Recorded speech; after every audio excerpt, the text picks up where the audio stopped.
Hello नमस्ते सबैजनालाई।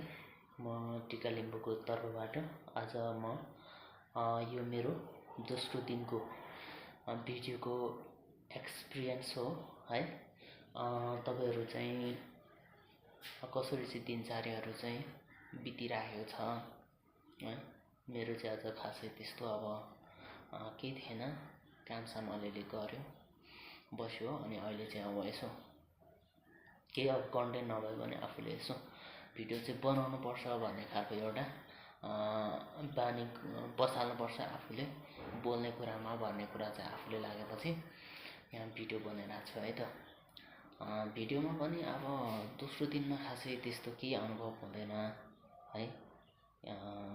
आफूले के देखाउने, आफूले दोस्रो दिन के भन्ने साथीहरुलाई कसो गर्ने र के कुरा देखाउने, के कुरा बोल्ने भन्ने कुरा पनि अब दोस्रो दिनमै त सबै कुरा थाहा हुँदैन। सुरुमा अलिक गाह्रै हुन्छ भिडियो बनाउन, क्रिएट गर्न है। र अब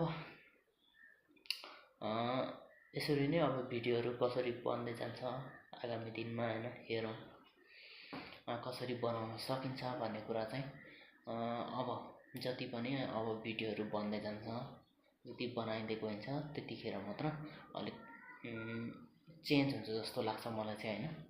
भिडियो अब आफूले बानी नपरिन्जेलसम्म चाहिँ अलिक गाह्रै हुन्छ हैन। के बोल्ने, के भन्ने भन्ने कुरामा चाहिँ आफूले थाहा नहुने हो हैन।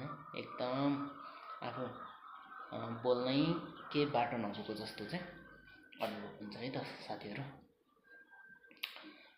ल अब साथीहरु, मैले अब छोटो भिडियो मैले बनाएको थिएँ है, सबैजनालाई हेरिदिनु होला, लाइक कमेन्ट गरिदिनु होला है त भन्दै आजलाई यति नै। Have a good day, bye bye.